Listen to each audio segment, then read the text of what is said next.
Hello, my name is Matthew Deutsch, and I'm a professional business plan writer. Today I'm going to be talking about how to write a business plan specific for a trucking business. Over the past 20 years, I've developed pretty much every type of a business plan for every type of freight and logistics business imaginable: long haul, short haul, hotshot trucking, box trucking, freight brokerages, dispatch companies. If it involves the field of freight and logistics, I've done it. And so today I'm just going to discuss the approach that I typically take when developing a business plan for these types of companies. One of the nice things about trucking companies is, one, they're very highly scalable. Once you get up and running, access to capital is extremely easy, mainly because you're purchasing things like trucks, which are fully collateralized, especially if you're looking for a business loan. Additionally, there is a service that's in demand at all times, and it's a free market business. You're able to source loads from freight brokerages and load boards and developing direct dedicated lane relationships. All of that is fantastic. One of the issues, they are somewhat subject to a lot of input pricing. If oil prices spike, the demand might, even though per mile fees may go up, overall demand may decline. Certainly there are substantial personnel costs. Finding qualified CDL drivers is expensive, and they require a pretty significant income, given how hard this job is. So all of these things are taken fully into account in any business plan that I write. And again, the point here today is just to discuss, if you're writing the business plan on your own, things that I, as someone that does this professionally day in, day out, what I would do. And certainly just right off the bat, if you're working on your business plan on your own and you're struggling, or if you need professional assistance, please feel free to visit the link below. The link below will actually just take you directly to a sample trucking company plan that I wrote, which again is just a sample. All of the work I do is done under a confidentiality agreement, so I don't show prior client work. This was just a sample. But if you want to take a look at how how it would look, if someone like me did it, that's essentially what it'll look like. In terms of the layout, I always start with the executive summary first. Even though that's a chapter I write the last once I've written the entire plan. That sort of serves as a roadmap for the rest of the business plan. It gives an overview of how much money you're looking to raise, if this is what the purpose of the plan is, the services you're providing, long haul, short haul, or anything related to hazmat or refrigerator trucking, how you intend to grow the business. Just a general overview is for the executive summary. In the second section, I always discuss the financing, whether you're looking for an SBA loan, working capital line of credit, or if you're looking for loans specific for just acquiring the trucks. Some financial service companies that provide that type of financing do require a business plan. Here I also discuss the exit strategy and transition plan in the event you decide you wish to retire or relocate. Chapter 3 is an overview of the operations in terms of the types of freight transportation that you're providing. This also includes a current analysis of what the average per mile rates are, depending on the market, as well as on a national basis. Chapter 4 is an overview of the organization. I always try to just keep this to one page, generally speaking. If you take a look at the sample, you'll see why. It mostly just covers the pedigree of the business, when it was incorporated, mission statement, vision statement, the type of corporate entity it is, just a general information about the business, which really doesn't need to span more than one page. Chapter 5 is the market analysis, industry research, and economic analysis section.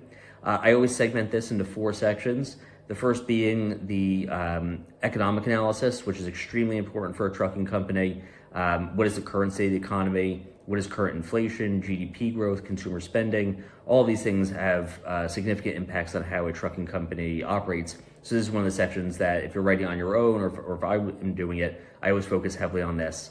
The next subsection of this is the industry analysis, discussing the number of fleet operators and owner-operators in existence. What is the total industry revenue? What are trends within the industry? Not only from an economic perspective, but just sort of as an operational perspective as well. I'm sure in the next 10, 15 years, most trucks will be electric. How are these things going to shift the industry moving forward? Right under that is the demographic and target customer analysis. For a trucking company, this works slightly differently, mainly because, again, you are going to be principally working with freight brokerages, load boards, and developing dedicated lane relationships. As it relates to the demographic profile of how you're going to target businesses, I mostly focus on dedicated relationship development. Section of that is competitive analysis. This is done both for your regional market as well as on a national level. Because freight trucking is a very very commodity-driven industry. This takes into account all those different aspects and discusses how you're going to remain competitive, especially from a pricing standpoint. That's really the primary issue. The next chapter, chapter 6, is the basis for growth. This discusses ways you can expand your trucking company, buying additional trucks, hiring additional drivers, expanding into other types of services such as refrigerated trucking, hazardous material distribution. All of those things are covered in this chapter. Chapter 7 is the marketing plan. Here it's discussed again, sort of establishing those initial relationships with freight brokerages. But the principal focus of the marketing plan, especially when I probably went for a trucking company, is mostly on dedicated lane relationship development. And that way you can acquire loads without incurring those load board fees or freight brokerage fees.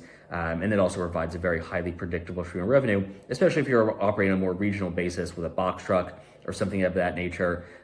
Having those types of relationships where people will constantly call out to you for logistics orders is tremendously important.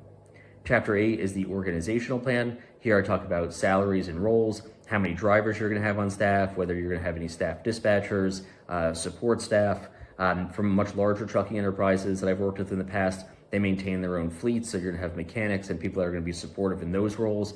All of that's covered in this chapter. And then the last major chapter of the plan is the financial plan. And of all the chapters, this is always the most important. Here I always do a full 5-year financial model, which includes a profit and loss statement, common size income statement, cash flow analysis, balance sheet, break-even analysis, and business ratios. And every aspect of this is discussed within the financial plan, how the business is going to be able to, one, from an equity perspective, create a strong return on equity, and especially from a lending perspective, is the business going to be able to repay its obligations on a monthly basis by taking on ongoing trucking orders? In regards to the profit and loss statement itself, again, very simple: revenue, expenses, and then profit. As it relates to expenses, what is thoroughly discussed is fuel cost, insurance cost, maintenance cost, and then employee expenditures. Most of the time I'll apply industry standard figures to create the profit and loss statement, and then using, especially for things like your facility costs, those I typically will get directly from a client, but those can be estimated as well. I always make sure that there's a lot of understanding that there can be variability, especially as it relates to fuel costs, which are then offset with the higher per mile fees, which again is always thoroughly discussed in this section. And again, if this is something you're struggling with, feel free to reach out or simply just take a look at the sample. It'll give you an idea of how this is done. In regards to the other chapters, or should I say appendices, I always do a SWOT analysis, which is strengths, weaknesses, opportunities, and threats. Risk analysis from a development, financing, marketing, management, valuation, and exit standpoint. The one after that is just the citations, where I got my market information. And the final two, and this is very important because most lenders want to see this, for the first year, the profit and loss statement is broken down monthly and then quarterly for years 2 through 5. And the same deal with the cash flow analysis, broken down monthly for the first year, quarterly for years 2 through 5. And that's pretty much it. Again, trucking companies are fantastic businesses. They're relatively low risk, despite the fact that they do have a lot of cost inputs. But ultimately, they're highly scalable. That's one of the things I really like about these businesses. If you can control your costs, you can scale these things to create a very, very lucrative business, which will find a huge audience. If you, at some point you want to sell it, you'll be able to sell that to someone who's already established, or someone that doesn't want to go through the hassle of starting their own business. They'd rather just buy one and build it, something that's already existing. So from that standpoint, these are great businesses to operate. Again, if you have any questions, certainly feel free to check out our website or any comments down below. I'm always more than happy to answer questions. If you're struggling with your plan or just decide, I'd rather leave this to someone else, again, visit our website. We've worked with extensively with trucking companies in the past, and we can certainly put together a very comprehensive plan for you that would be fully appropriate for, one, for just general business planning purposes, or if you're securing funding from a potential private investor or through a bank. So again, thank you very much for taking a look, and take care.